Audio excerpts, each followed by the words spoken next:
അങ്ങോട്ട് ചാടിയോ കളപ്പന്നി. കഴിഞ്ഞ ആഴ്ച, എസ്പെഷ്യലി കഴിഞ്ഞ ആഴ്ച വർക്ക് കുറച്ച് ഹെക്ടിക്കായിരുന്നു. ഹെക്ടിക് എന്ന് വെച്ചാൽ എനിക്ക് ഹെക്ടിക്കായിരുന്നു. ഇന്നലെ ചായ കുടിക്കാൻ പോയ സമയത്ത് അവന്മാരോട് ചോദിച്ചപ്പോൾ അവന്മാർക്ക് ഹെക്ടിക്കായിരുന്നു. അപ്പോൾ അങ്ങനെ ഞങ്ങൾ ഇന്ന് പ്ലാൻ ചെയ്തു ഒരു സ്ഥലത്ത് പോകാമെന്ന്. മാമ്പഴത്തറ എന്ന് പറയുന്നൊരു സ്ഥലത്ത്. ഇന്ന് അവിടെ കവർ ചെയ്യാമെന്നാണ് വിചാരിച്ചിരുന്നത്. അപ്പോൾ ഇന്നലെ ഫുൾ ഞാൻ പറഞ്ഞോടാ ഇന്ന് നമുക്ക് ഉച്ചയൊക്കെ ആകുമ്പോഴത്തേന് പോയപ്പോൾ നീ എന്താ ഇങ്ങനെ രാവിലെ തന്നെ പോയിട്ട് ഉച്ചയ്ക്ക് മഴയ്ക്ക് മുമ്പേ തിരിച്ചു വരാമെന്നൊക്കെ പറഞ്ഞ ആൾ ഇന്ന് രാവിലെ എന്നെ വിളിച്ചിട്ട് പറയാം, ഈടാ എനിക്ക് രാവിലെ തെങ്ങമം വരെ ഒന്ന് പോകണോടാ, എങ്ങനെയാടാ.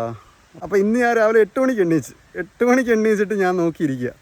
അങ്ങനെ നിങ്ങളെ തേക്കുന്ന കൂട്ടുകാരുണ്ടെന്നുണ്ടെങ്കിൽ അവരെ ഈ കമൻറ്റിൽ നിങ്ങൾ കൊണ്ടുവരണം. അപ്പോൾ ഇന്ന് എനിക്കൊരു ലോങ് ഡേ ആയി, സാധാരണ വർക്ക് ഡേ പോലെ ആയി. എങ്കിൽ പിന്നെ ഞാൻ വിചാരിച്ചു ഇന്ന് നമുക്ക് രാജഗിരി എരപ്പഞ്ചാൽ നിങ്ങളെ കാണിക്കാമെന്ന്. എല്ലാവർക്കും അറിയാവുന്ന സ്ഥലമാണ്. എസ്പെഷ്യലി ഈ പ്രദേശവാസികൾക്കും ഞങ്ങൾക്കും ഇതിന് ചുറ്റളവിലുള്ള ഒരു 10 കിലോമീറ്റർ ചുറ്റളവിലുള്ളവർക്ക് എല്ലാവർക്കും സുപരിചിതമായിട്ടുള്ളൊരു സ്ഥലമാണ്. വളരെ അടിപൊളി സൂപ്പർ സ്ഥലമാണ് കേട്ടോ. അപ്പോൾ അതാണ് ഇന്നത്തെ വീഡിയോ.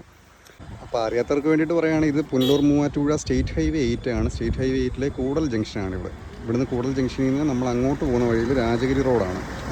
കുറച്ചുകൂടെ സുപരിചിതമായിട്ട് പറയുകയാണെങ്കിൽ അങ്ങോട്ട് പോകുന്ന വഴി ബിവറേജിൻ്റെ റോഡാണ്. ഞാൻ പറഞ്ഞില്ലേ, ആ റോഡ് കയറി മുമ്പോട്ട് വരുമ്പോൾ ബിവറേജ് കാണാൻ പറ്റും. ഇതാണ് one of the most related beverages in Koodal. And നമ്മളിങ്ങനെ മുമ്പോട്ട് വരുമ്പോഴത്തേക്കിനും നമുക്കിവിടെ സൈൻ ബോർഡുകൾ കാണാം. ഇപ്പോൾ കണ്ടില്ലേ, AVT രാജഗിരി എസ്റ്റേറ്റ് എന്ന് പറഞ്ഞിട്ടൊക്കെ ഉള്ളൊരു സൈൻ ബോർഡ് കാണിച്ചിട്ടുണ്ട്. അപ്പോൾ നമ്മൾ ഇവിടെ വന്നിട്ട് ഇവിടുന്ന് അങ്ങോട്ടാണ് പോകേണ്ടത്. ആ ഡയറക്ഷനാണ് ചൂസ് ചെയ്യേണ്ടത്. ഇത് എരപ്പഞ്ചാലിനെ കുറിച്ചുള്ള വീഡിയോ. നിനക്ക് ഫീച്ചർ ആവണോ ഇതിനകത്ത്? നിനക്ക് ഇതിനകത്ത് വരണോ? വീഡിയോക്കകത്ത് വരണോ? പേരെങ്ങനെയാ? അതിൽ ഏത് സ്കൂളിലാണ് പഠിക്കുന്നത്? എത്രാം ക്ലാസ്സിലാ? ഓക്കെ. അപ്പം ഈ സ്ഥലത്തിന്റെ പേരെന്ത്? പുന്നമൂട്. അപ്പം നീ വെയിറ്റിംഗ് ഷെഡ് എന്ന് പറഞ്ഞു. അപ്പോൾ ഇങ്ങനത്തെ റൈഡ് ആർക്കൊക്കെയാണ് പ്രയോജനപ്പെടുക? ഇങ്ങനത്തെ റൈഡ് എസ്പെഷ്യലി നിങ്ങളെന്താ ഒന്ന് മൈൻഡ് ഒന്ന് റിലാക്സ് ചെയ്യാൻ വേണ്ടിയിട്ട് എവിടെയെങ്കിലും ഒന്ന് ചെറിയൊരു ബൈക്ക് റൈഡ് പോകുന്ന ഒരു ടൈപ്പ് ആൾക്കാരാണെങ്കിൽ, അല്ലെങ്കിൽ ഒരു സോളോ റൈഡ് എടുക്കുന്ന ആൾക്കാരാണെന്നുണ്ടെങ്കിൽ സജസ്റ്റ് ചെയ്യാവുന്ന സ്ഥലങ്ങളിലൊന്നാണ്. കാരണം ഭയങ്കര നമ്മുടെ തോട്ട്സിനെ ഒന്ന് പ്രോസസ്സ് ചെയ്യാൻ വേണ്ടിയിട്ട് അൺആൻസേർഡ് ക്വസ്റ്റ്യൻസിന് ആൻസേഴ്സ് കിട്ടാൻ വേണ്ടിയിട്ടൊക്കെയുള്ള ഒരു റൈഡ് എടുക്കുന്ന ടൈപ്പ് ആൾക്കാരാണെന്നുണ്ടെങ്കിൽ നിങ്ങൾക്ക് ഈ സ്ഥലം വരാവുന്നതാണ്. And here we are. നമ്മൾ ഈ സ്ഥലത്ത് എത്തിയിട്ടുണ്ട്. അപ്പോൾ ഈ ഡയറക്ഷൻസൊക്കെ ഞാൻ ജസ്റ്റ് ഒരു ഇൻഫോർമേഷന് വേണ്ടിയിട്ട് പറഞ്ഞതാണ്. നിങ്ങൾക്ക് ഗൂഗിൾ മാപ്പിൽ ഒരക്കുഴി വാട്ടർഫോൾസ് കൂടൽ എന്ന് പറഞ്ഞ സെർച്ച് ചെയ്യുകയാണെങ്കിൽ എക്സാക്റ്റ് സ്പോട്ട് നിങ്ങൾക്ക് ഇവിടെ കിട്ടും. ഓക്കെ. അപ്പോൾ അടുത്ത പരിപാടി, നമ്മൾ റോഡ് സൈഡിൽ വണ്ടി ഒരിടത്ത് സേഫാക്കി വെച്ചിട്ട്, ബൈക്കാണെങ്കിൽ ബൈക്ക്, കാറാണെങ്കിൽ എവിടെയെങ്കിലും സേഫായിട്ട് കൊണ്ട് പാർക്ക് ചെയ്തിട്ട് നമ്മൾ ആ വാട്ടർഫോൾസിലേക്ക് ഇറങ്ങുക എന്നുള്ളതാണ്. അങ്ങോട്ട് എത്തിപ്പെടുക അല്ലെങ്കിൽ അങ്ങോട്ട് ഇറങ്ങുക എന്ന് പറയുന്നത് ഇച്ചിരി ടാസ്ക് പിടിച്ച പരിപാടിയാണ്. സേഫായിട്ട് വരിക,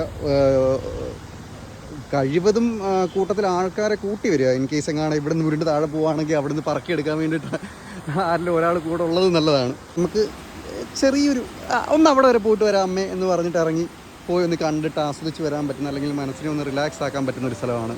അതിൻ്റെ ഇറങ്ങി വരുമ്പോൾ കാണാൻ പറ്റിയ ഒരുപാട് കാഴ്ചകൾ നമുക്കിവിടെ തന്നെ പ്രകൃതി നമുക്ക് ഒരുക്കി വെച്ചിട്ടുണ്ട്. ഫൈനൽ ഇറക്കത്തിൽ നമുക്ക് കുറച്ച് പടികളുണ്ട്. അത് ഇവിടെ ആൾക്കാർ കെട്ടിയ പടിയാണെന്ന് തോന്നുന്നു. എന്തായാലും ഇവിടെ നമ്മൾ ആ ഫൈനൽ ഇറക്കത്തിൽ ഇറങ്ങി വരുമ്പോഴത്തേക്കിനും ആ എരപ്പ് കേട്ടോ, വെള്ളത്തിൻ്റെ എരപ്പ്. And this is it. ഇതാണ് നമ്മുടെ കൂടലിൻ്റെ സ്വന്തം രാജഗിരി എസ്റ്റേറ്റ് വാട്ടർഫോൾസ്, അല്ലെങ്കിൽ എരപ്പഞ്ചാൽ വാട്ടർഫോൾസ് എന്ന് പറയുന്നത്. ആ വെള്ളത്തിൻ്റെ ഫോഴ്സ് കാരണം, ഇത്ര ഒരു എരപ്പ് കാരണം ഇതിനകത്ത് എന്തുമാത്രം നോയ്സ് പിക്കപ്പ് ചെയ്യുന്നുണ്ടെന്ന് അറിഞ്ഞുകൂടാ. ഞാൻ ഫോണിൻ്റെ ഇൻബിൽറ്റ് ക്യാമറയിലാണ് എടുക്കുന്നത്. പ്രത്യേകിച്ച് മൈക്കൊന്നും ഞാൻ കരുതിയിട്ടില്ല എന്നല്ല, മൈക്ക് ഞാൻ വാങ്ങിയിട്ടില്ല. ഒരു മൈൽ സ്റ്റോൺ കിടക്കുമ്പോൾ മൈക്ക് വാങ്ങിക്കാമെന്ന് വിചാരിച്ചിരിക്കുന്നത്. അപ്പോൾ ഇതാണ് എരപ്പഞ്ചാലിൻ്റെ എരപ്പ്. ഞാൻ എൻ്റെ കുട്ടിക്കാലം തൊട്ട് വരുന്ന സ്ഥലമാണ്. അതായത് ഞാൻ സ്കൂളിൽ പഠിക്കുന്ന സമയം തൊട്ട് വരുന്ന സ്ഥലമാണ്. അപ്പോൾ അന്ന് അവിടുന്ന് ഞാനിങ്ങനെ നിറഞ്ഞ് ഇവിടെ ഈ വെള്ളത്തിൽ വന്ന് വീണിട്ടൊക്കെ ഉണ്ട്. അപ്പോൾ ഈ വെള്ളച്ചാട്ടം ഇവിടെ നമ്മളെത്തി. കടപൊഴുകി വീണ ഒരു മരമുണ്ട്. ആ മരത്തിൻ്റെ മുകളിൽ കയറി ഇങ്ങനെ നമ്മൾ സേഫായിട്ട് ഇരിക്കുന്നു. അപ്പോൾ ഈ വെള്ളച്ചാട്ടം, ഈ വെള്ളം ഒഴുകി വരുന്നതിൻ്റെ മുകളിലും അത്യാവശ്യം നല്ല ഭംഗിയുള്ളൊരു സ്പോട്ടാണ് കേട്ടോ. ഇങ്ങനെ നമുക്ക് അതിൻ്റെ മുകളിൽ പോയി നിൽക്കാനും കുറച്ച് ഫോട്ടോസൊക്കെ എടുക്കാനും പറ്റിയൊരു സ്ഥലമാണ്. അതെങ്ങനെ കയറി പോകാൻ പറ്റുമെന്ന് പറഞ്ഞാൽ നമുക്ക് ഇതുവഴി കയറി പോവാം. അല്ലാന്നുണ്ടെങ്കിൽ ആ പാറക്കൂടെ കയറി പോകാം. പാറക്കൂടെ കയറി പോകുന്നത് എക്സ്ട്രീംലി റിസ്ക്കാണ്. പാറ തെന്നി കിടക്കുകയാണ്. നമ്മൾ മറിഞ്ഞ് വീഴുകയാണ് എന്നുണ്ടെങ്കിൽ എന്തെങ്കിലുമൊക്കെ അപകടങ്ങൾ പറ്റും. അപ്പം കഴിവതും ഇതുവഴി കയറി അവിടെ ആ സ്ഥലത്തിലേക്ക് എത്താൻ പറ്റുമെങ്കിൽ അങ്ങനെ ശ്രമിക്കുന്നതായിരിക്കും നല്ലത്. അപ്പോൾ എങ്ങനെ നമ്മൾ അപ്പുറത്തേക്ക് കിടക്കും എന്ന് പറഞ്ഞാൽ, നമ്മൾ സേഫായിട്ട് അപ്പുറത്തേക്ക് കിടക്കണമെന്നുണ്ടെങ്കിൽ ഇങ്ങനെ അങ്ങോട്ട് ചാടിയോ. അയ്യോ ഇപ്പോഴും അത് ആട്ടം നിന്നിട്ടില്ല. എൻ്റെ ദൈവമേ എനിക്ക് വയ്യ. ഇതിലോട്ട് ചാടണ്ട കേട്ടോ, ഇതിങ്ങനെ ഇന്ന് ആടുന്ന സ്ഥലമാ. ഓ എൻ്റെ ദൈവമേ, അയ്യോ നല്ല ഒഴുക്കുണ്ട്. വലിയ പ്രശ്നമില്ല കേട്ടോ. അപ്പം നിങ്ങൾ അതിലോട്ട് ചാടി കയറാതിരിക്കുക. വരുവാണെന്നുണ്ടെങ്കിൽ അത് ഇച്ചിരി ഡേഞ്ചറാണ്. കളപ്പന്നി. നല്ല തണുത്ത വെള്ളം, നല്ല അടിപൊളി വെള്ളച്ചാട്ടം. കണ്ടോ എന്താ ഇവിടുത്തെ ഒരു ഭംഗി നോക്കി. ആ വെള്ളം ഒഴുകി പോകുന്നൊരു ഒരു വഴി നോക്കി. അതൊക്കെയാണ് ഇവിടുത്തെ ഭംഗി. അതൊക്കെയാണ് ഇവിടെ വന്ന് എൻജോയ് ചെയ്യുന്ന സാധനങ്ങൾ. ഞാൻ പറഞ്ഞില്ലേ, അത് ക്രോസ് ചെയ്ത് നമ്മൾ ഇതുവഴി കയറി പോകുന്നു. ഇതുവഴി കയറി നമ്മൾ മേളിലോട്ട് ചെല്ലുന്നു. മേളിലോട്ട് ചെല്ലുമ്പോൾ നമുക്ക് വേറെ കുറച്ച് കാഴ്ചകൾ അവിടെ ഒരുക്കി വെച്ചിട്ടുണ്ട്. സേഫായിട്ട്, വളരെ സേഫായിട്ട് നമുക്ക് ഇതുവഴി ഇറങ്ങാൻ പറ്റും. അയ്യോ അങ്ങനെ നമ്മളിവിടെ എത്തിയിട്ടുണ്ട്. ഞാൻ പറയില്ലേ, ഏജ് സ്ട്രൈക്സ്.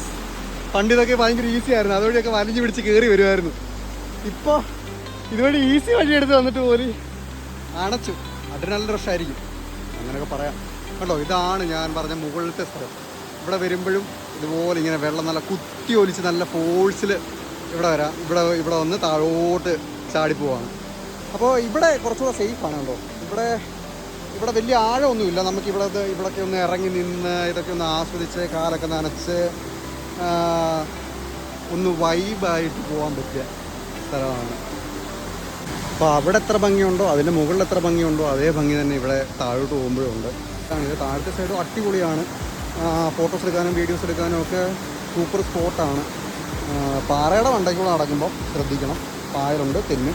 കണ്ടില്ലേ ആ വെള്ളം ഒഴുകി പോകുന്ന ആ ഒരു വഴി കണ്ടില്ലേ, ആ ഒരു വഴി, ആ മരത്തിൻ്റെ ചില്ലയൊക്കെ ഇങ്ങനെ വന്നിരിക്കുന്നുണ്ട്. മോനെ വീഡിയോഗ്രാഫേഴ്സിൻ്റെ സ്വർഗ്ഗമാണിത്. എവരി നൗ ആൻഡ് തന്നെ ഇവിടെ വിസിറ്റേഴ്സ് ഉണ്ട്. ഇപ്പോൾ വന്ന ആൾക്കാരാണ്. അപ്പോൾ അവർ പുതിയ ആൾക്കാരാണ്. നമ്മൾ അവരുടെ പ്രൈവസിയെ നമ്മൾ റെസ്പെക്റ്റ് ചെയ്യണം. കുട്ടികളായിട്ടൊക്കെ വന്ന, ഫാമിലിയായിട്ട് വന്ന പറഞ്ഞിട്ടുണ്ട്, ഇതുപോലെ പാറ തിന്നുന്നതാണെന്നൊക്കെ പറഞ്ഞിട്ടുണ്ട്. അപ്പോൾ ദിസ് ഈസ് ഇറ്റ്. ഇതാണ് കൂടലിലെ രാജഗിരി എസ്റ്റേറ്റിലെ എരപ്പഞ്ചാൽ വെള്ളച്ചാട്ടം. കുറേ പേർക്കറിയായിരിക്കും ഈ വീഡിയോ ഇത് ജസ്റ്റ് ഒന്ന് റീച്ച് ആവുകയാണെന്നുണ്ടെങ്കിൽ അയ്യേ ഇതൊക്കെയാണല്ലോ നീ കാണിക്കുന്നത് എന്ന് പറയും. നമ്മുടെ വീടിൻ്റെ അടുത്തുള്ള സ്ഥലങ്ങളല്ലേ നമ്മൾ കാണിക്കേണ്ടത്, എന്നിട്ടല്ലേ നമ്മൾ പുറം ലോകം കാണിക്കേണ്ടത്. അങ്ങനെ ഞാൻ വിശ്വസിക്കുന്നു. ഒന്നുമല്ല, അങ്ങനെ തേച്ചുകൊണ്ട് വന്നതാണ് ഇവിടെ. അപ്പോൾ this is me Ananthan signing off from channel 66. See you until next time.